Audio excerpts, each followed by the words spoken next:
You let the orphanage burn because you wanted the land, Alex. So don't you dare tell me you have a soul left to save. The accusation didn't just break the silence, it shattered the very foundation of the Thorne estate. Sarah Miller stood in the center of the mahogany-lined library, her breath hitching in her chest in jagged, painful rasps. Her white nurse's uniform, once a symbol of her healing profession, was no longer pristine. It was smeared with thick streaks of soot and gray ash, a haunting, physical reminder of the inferno she had just dragged herself through. In her shaking hands, she clutched a charred wooden wolf, its surface blackened and peeling. It was the only toy young Toby had managed to save before the roof of St. Jude's collapsed into a heap of burning timber. Across the room, Alexander Thorne didn't even flinch. He stood by the massive floor-to-ceiling window, a glass of expensive amber bourbon held loosely in his hand. His silhouette was as cold and rigid as the iron empire he ruled over. The distant, hellish glow of the city's skyline reflected in the glass, but his eyes were darker than the night sky itself. To the world, he was the Shadow King, the man who had turned the city's chaos into his own personal, profitable order. To Sarah, he was a man she had mistakenly begun to love, a man who had just betrayed every moral bone in her body. In this city, Sarah, buildings fall every day. Progress requires space. You are mourning a pile of rotten wood and old bricks, Alex said. His voice was a low, melodic growl, terrifyingly devoid of any guilt. He finally turned his head, his slate-gray eyes catching the moonlight like polished steel. The air in the library felt heavy, charged with a tension that was almost suffocating. Sarah could smell the lingering scent of smoke on her own skin, a sharp contrast to the expensive, clinical smell of the mansion. Even when she looked at Alex, the man who had sat by her side during long nights when his mother's fever wouldn't break, the man who had looked at her with what she thought was tenderness.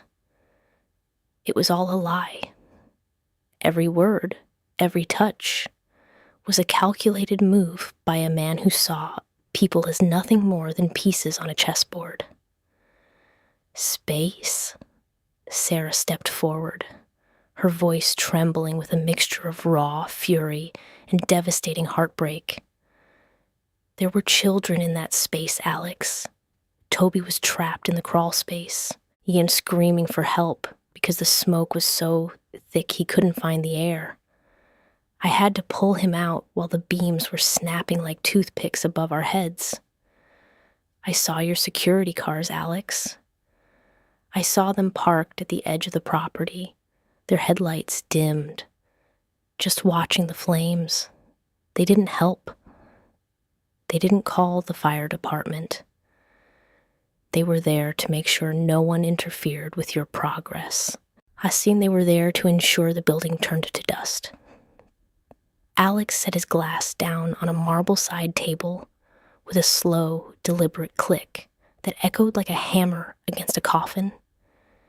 He began to walk toward her, his custom-tailored black suit cutting a sharp, lethal figure in the dim light of the library.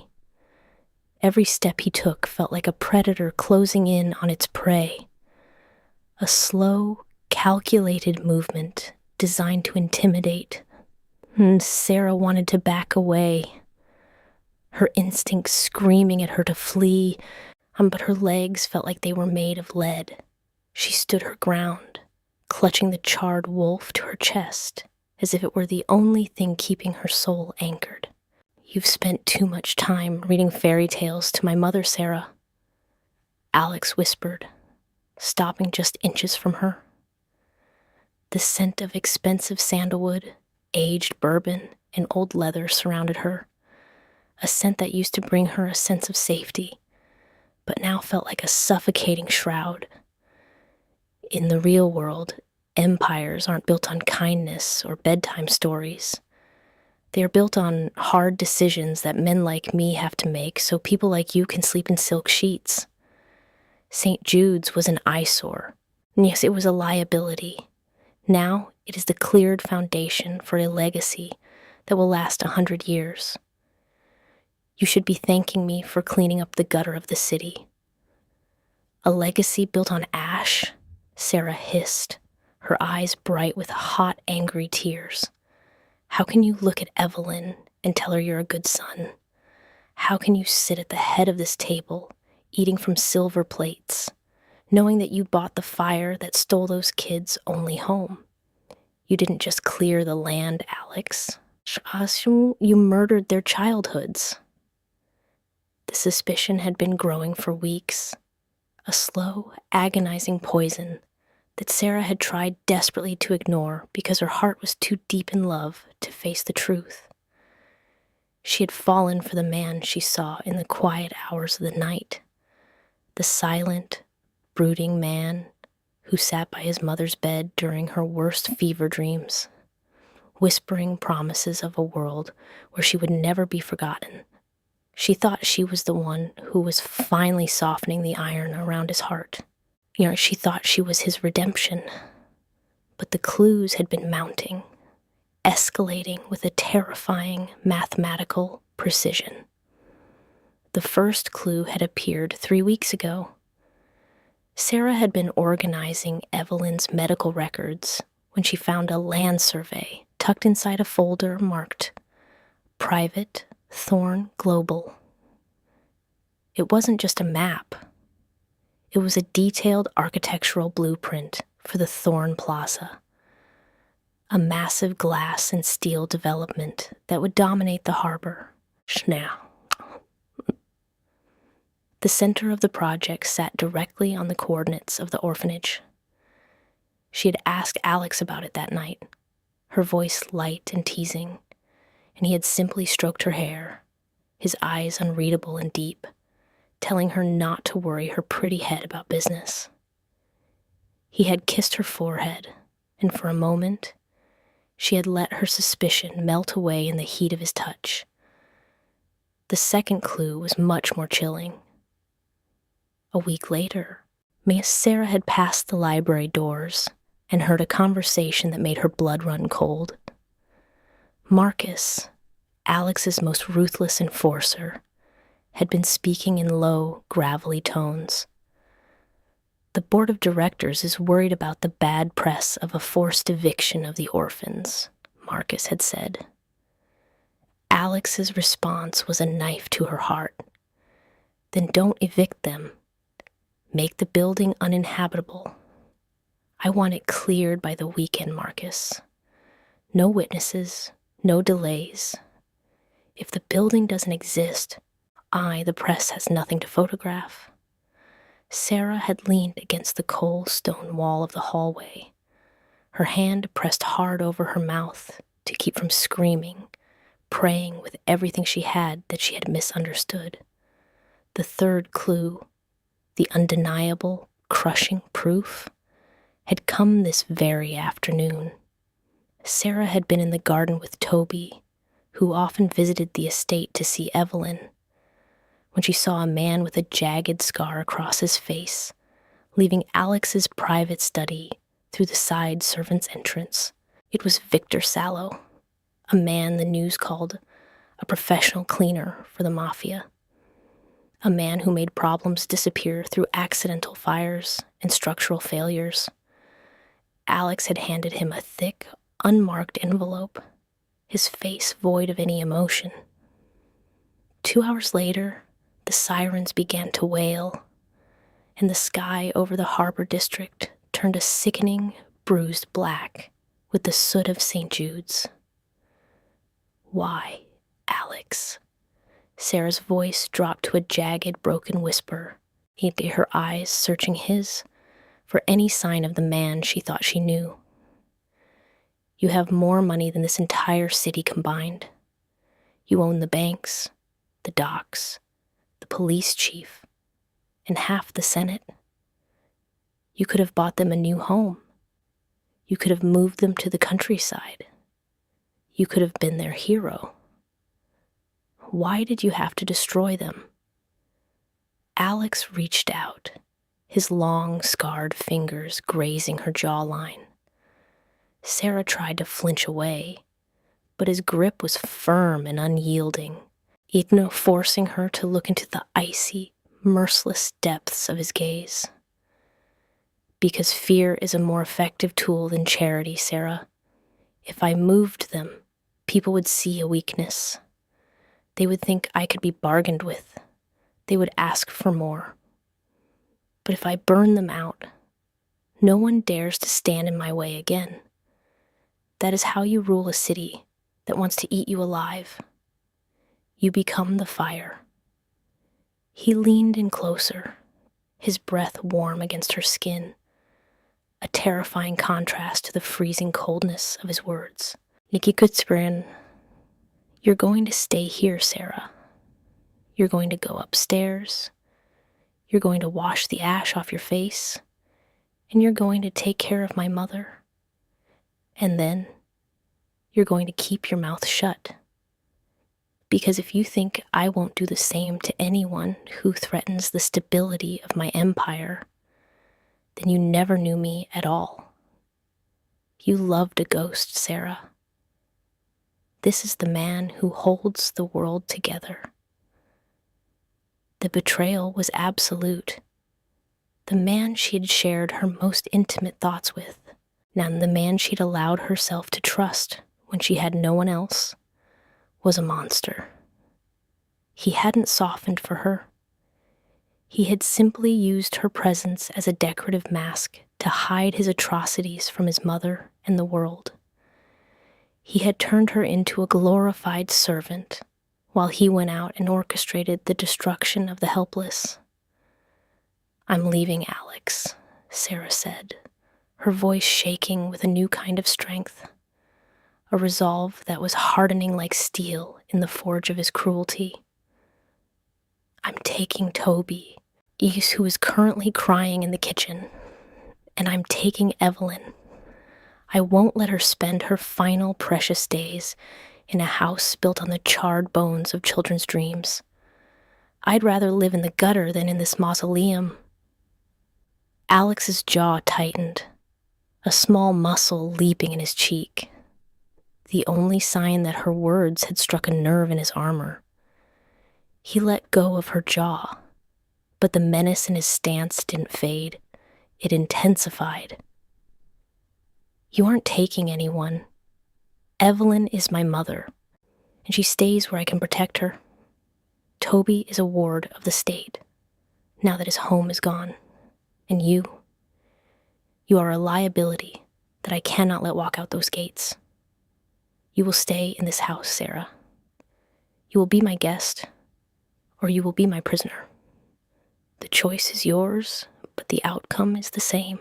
He turned his back on her, dismissing her as if she were a disobedient child, and walked back to the window to admire his burning city. Sarah stood there, clutching the charred wooden wolf until her nails dug into the soot-covered wood. She felt the weight of the golden cage closing in around her, the high stone walls of the Thorne estate suddenly feeling like the walls of a dungeon. She looked at the broad shoulders of the man who had burned the world for power, even when she realized that the war had just begun. The walls of the Thorne estate, once magnificent and grand, had transformed into a gilded cage. 3 days had passed since the infernos at St. Jude's, and for Sarah, every second felt like a slow-burning eternity. The mansion, with its silk tapestries and gold-leafed frames, was no longer a place of healing. It was a fortress of secrets. Alex had effectively placed her under house arrest, surrounding her with protection that felt suspiciously like a firing squad. But Sarah Miller was not a woman to be broken by silence. If Alexander Thorne was the Shadow King, she realized she had to learn to navigate the shadows he cast. To save Toby, to protect Evelyn, and to find justice for the ashes of the orphanage, she had to stop being a victim and start being a spy. Sarah's transformation began at the breakfast table. For the first 2 days, she had been a storm of fury, in throwing accusations and refusing to eat. It hadn't worked. Alex had simply watched her with that maddening, icy detachment, his slate gray eyes seeing right through her. On the 3rd morning, she changed her tactics. She walked into the dining hall with her head bowed, her shoulders slumped, and her voice a mere whisper. She wore the mask of a woman whose spirit had finally been crushed under the weight of his power. "The tea is cold, Sarah," Alex remarked, and his eyes never leaving the financial reports spread across the mahogany table. "I'm sorry, Alex," she replied softly, her voice devoid of its usual fire. "I didn't sleep well. The sirens, I still hear them in my dreams." Alex finally looked up. He studied her for a long, agonizing minute, searching for a spark of the rebellion that usually defined her. Finding none, his expression softened, a microscopic change that only someone who knew him as well as Sarah could detect. He reached across the table, his hand covering hers. Sarah didn't flinch. She didn't pull away. She let him touch her, even as her skin crawled with the memory of the soot on his suit.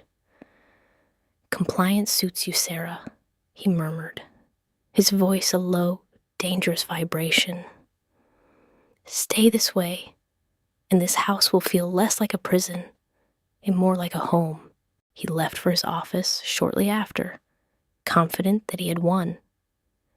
But as the heavy doors clicked shut, Sarah's eyes sharpened. The broken prisoner was gone. The strategist remained. She began to map the mansion's rhythms. She noted the guards' shift changes at 2 p.m. and 10 p.m. She noticed the 3-second blind spot in the hallway cameras as they rotated. Most importantly, she confirmed that Alex retreated to his basement vault every night at 11 p.m., leaving the upper floors under the watch of Marcus and a skeleton crew. Evelyn Thorne's condition was deteriorating. The stress of the city noise, as Alex called the sirens, had sent her into a spiral of dementia and fever. Sarah spent her afternoons by the elderly woman's bedside, acting as both nurse and confessor. In a moment of clarity brought on by a sudden drop in fever, Evelyn gripped Sarah's hand with a strength that was terrifying. Her eyes, usually clouded, were sharp and panicked. "He's building a kingdom on a graveyard, Sarah," Evelyn hissed, her breath smelling of bitter medicine. "He calls himself the architect, but he is only a bookkeeper for the devil. You must find it. The Black Ledger." Sarah leaned in, her heart hammering. "The ledger? Where is it, Evelyn? Where does he keep the records?" "The chapel," Evelyn whispered, her voice fading. "He says he has no use for God, so he turned the house of prayer into a house of debts. Under the altar, showers where the light of the moon hits the 3rd tile. Find the book, Sarah. It's the only way to stop the fire from spreading." Midnight arrived with a thick, oppressive fog that rolled in from the harbor, cloaking the Thorne estate in a ghostly shroud. Sarah moved through the mansion like a phantom. She had discarded her nurse's shoes, her bare feet making no sound on the freezing marble floors. The estate's private chapel was a cold stone building attached to the north wing. It had been abandoned for years, a relic of a more pious Thorne generation. As Sarah pushed open the heavy oak doors, the smell of incense and old paper filled her lungs. She moved toward the altar, her phone's flashlight cutting a thin, trembling beam through the darkness. She found the tile Evelyn had described. It was slightly raised, the grout around it cracked. Using a silver letter opener she had stolen from Alex's study, she pried the marble loose. Beneath it sat a small fireproof safe. Her breath hitched. She tried the birth dates of Alex, his mother, even herself. None worked. Then she remembered the date of the fire at St. Jude's, 0212. The safe clicked open. Inside was a leather-bound book, the Black Ledger. Sarah opened it, expecting to see a list of Mafia hits and drug deals. Instead, she found something far more complex and terrifying. The ledger was a meticulously detailed record of every bribe, every secret transaction, and every political favor that kept the city running. But as she flipped to the most recent pages, the undeniable proof she had sought hit her like a physical blow.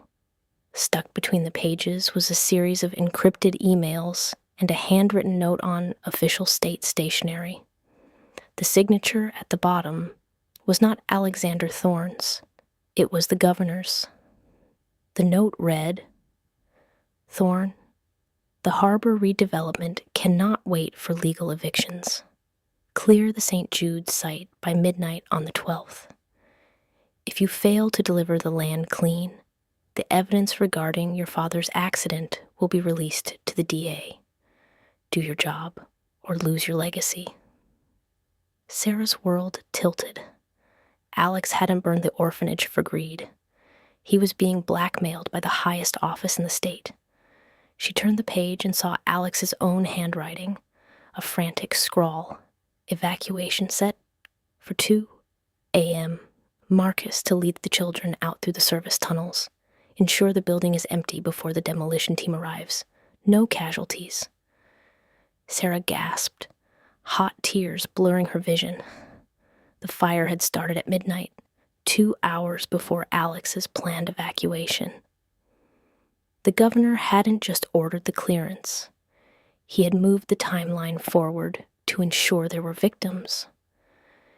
He wanted to destroy St. Jude's and frame Alex as a child killer, effectively neutralizing the Shadow King while taking the land for himself. Alex wasn't the monster. He was the fall man for a conspiracy that went all the way to the state capitol. The shadow at the door. You weren't supposed to find that, Sarah. Sarah spun around, the ledger clutched to her chest. Standing in the arched doorway of the chapel was Marcus. He wasn't holding a weapon, but his presence was as imposing as a wall of stone. His face, usually a mask of professional indifference, was etched with a deep, weary sadness.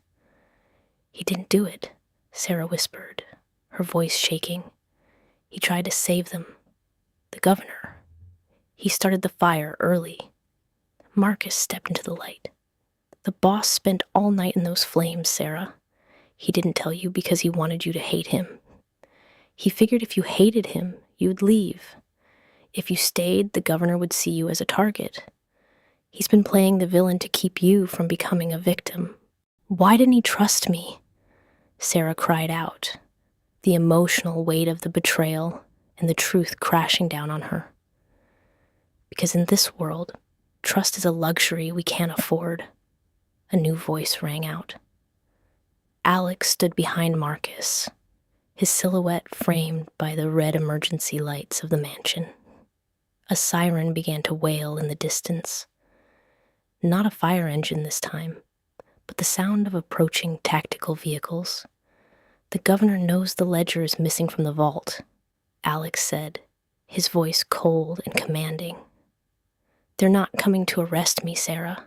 They're coming to burn this house down with all of us inside. The hunt is over. Now, we fight." Sarah looked from the book in her hands to the man she had called a monster. The suspicion was gone. The truth was absolute.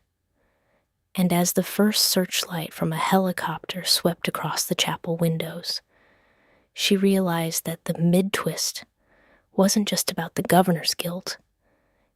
It was about the fact that she was now an accomplice to the most powerful man in the city.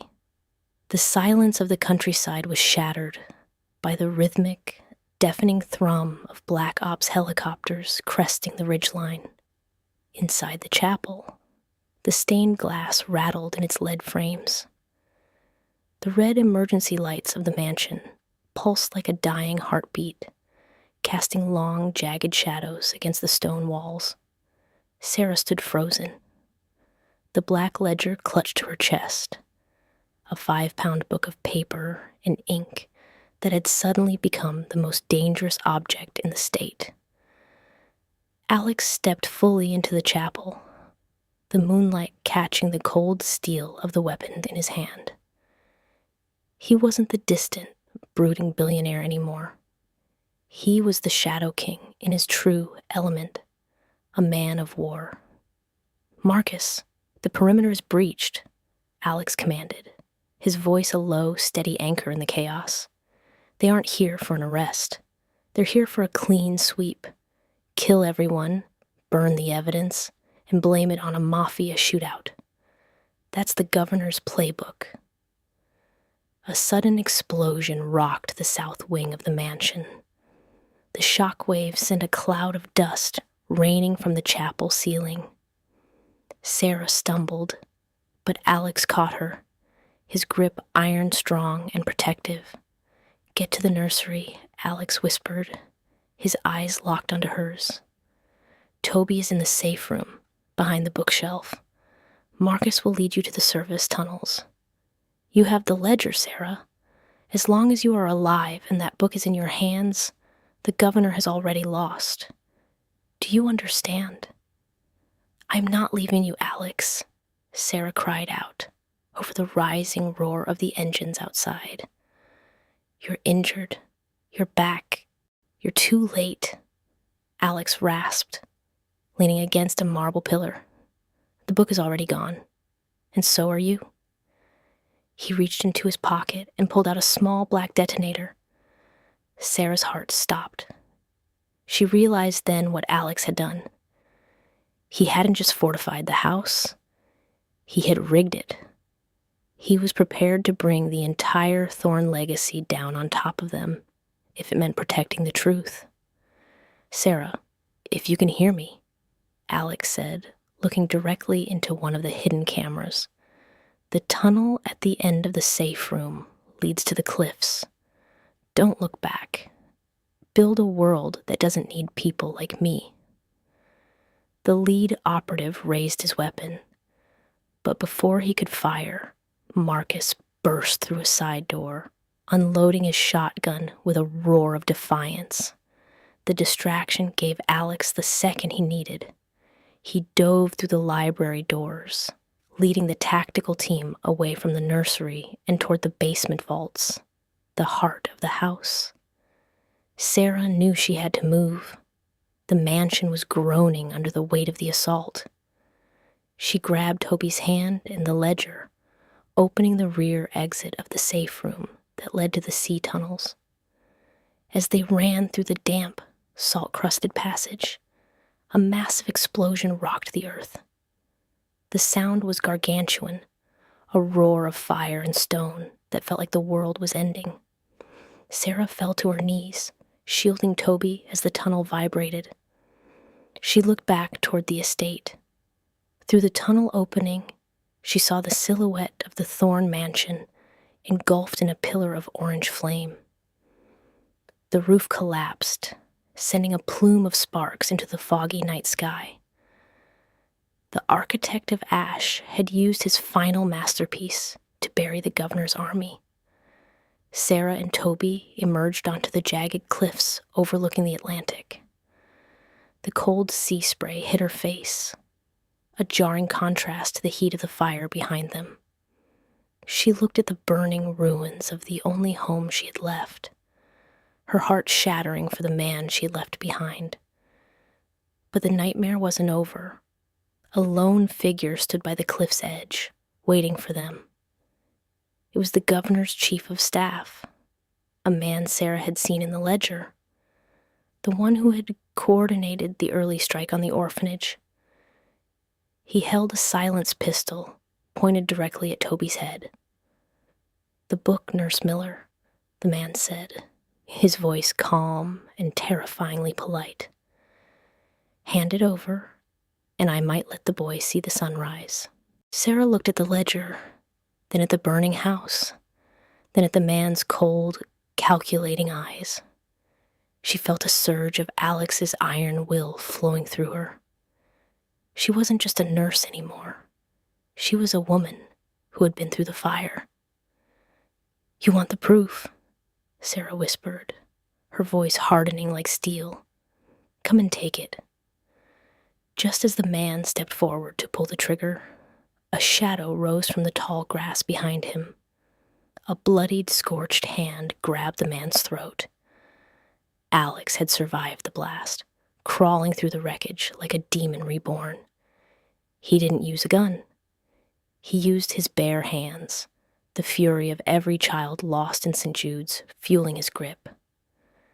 With a final guttural roar, Alex threw the man over the edge of the cliff.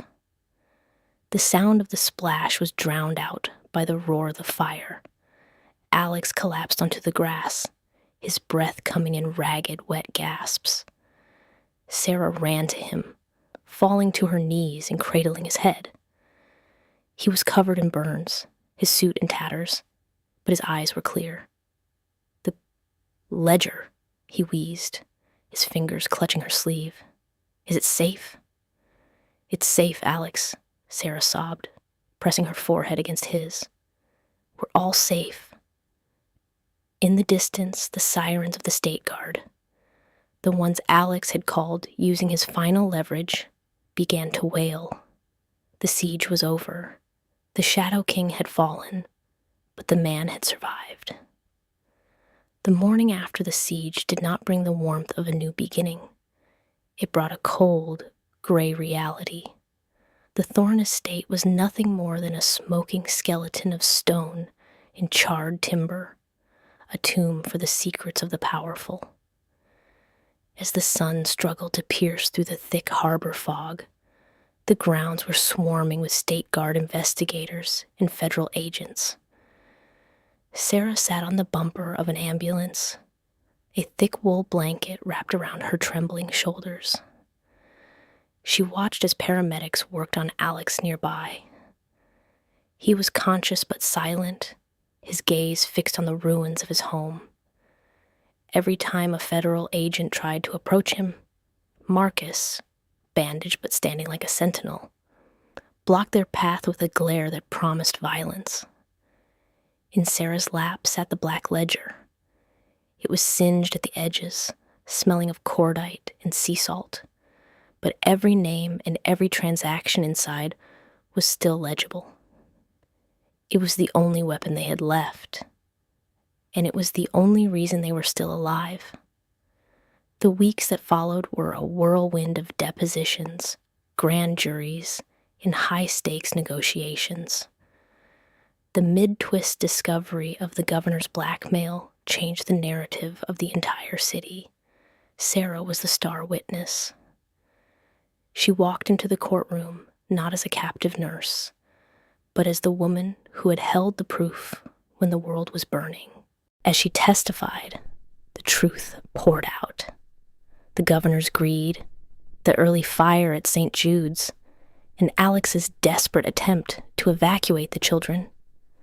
The media, which had once labeled Alex a child killer, began to shift. He was still a criminal, yes, a man who had bribed and bullied his way to the top.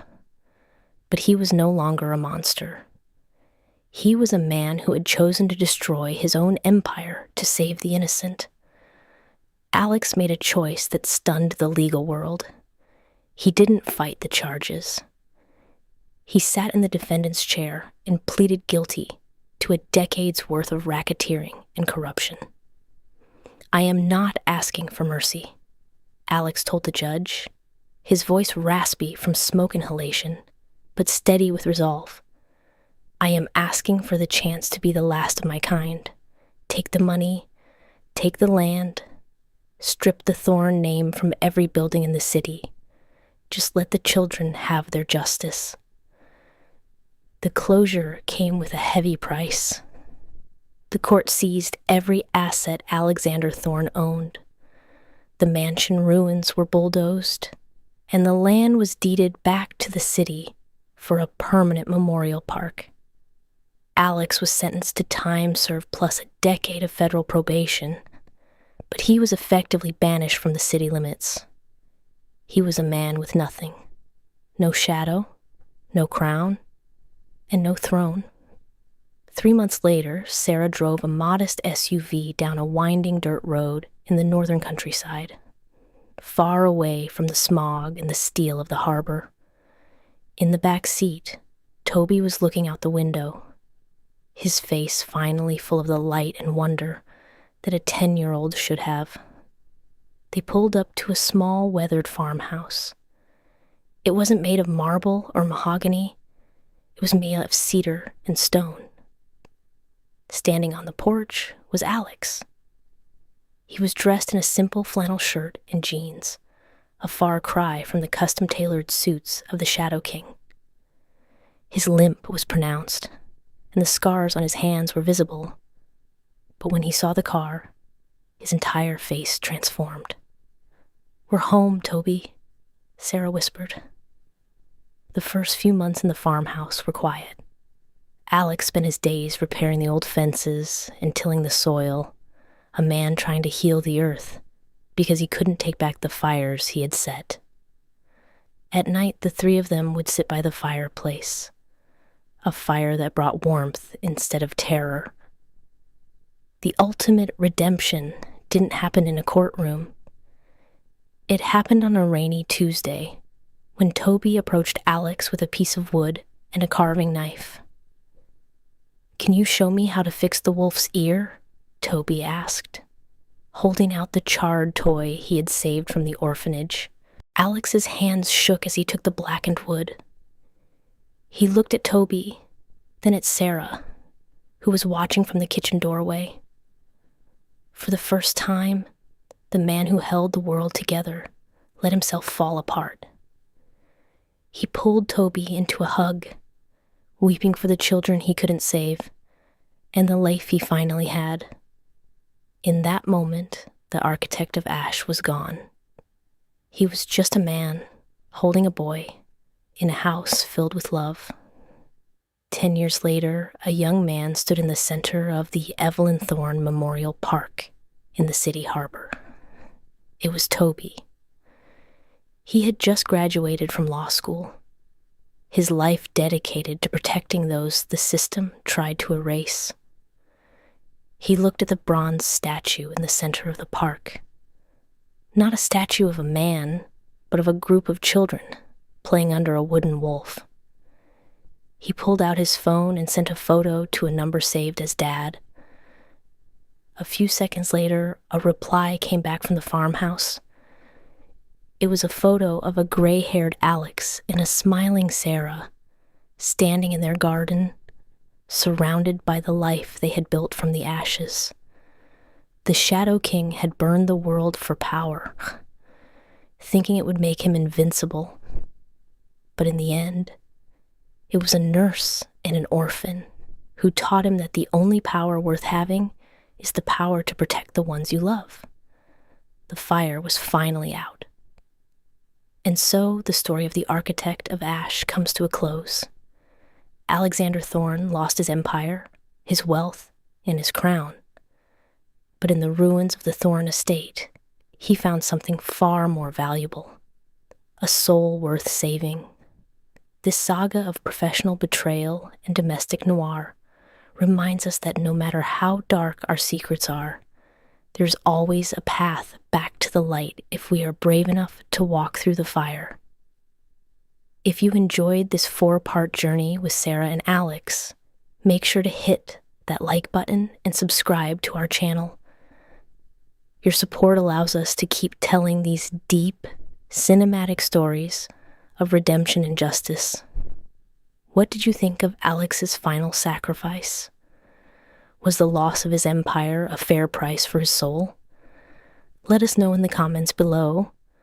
We read every single one of your thoughts. Stay tuned for our next story, where we dive into a world of hidden identity and domestic noir. Until next time, remember, even the thickest ash can't hide the truth forever. Keep the stories alive.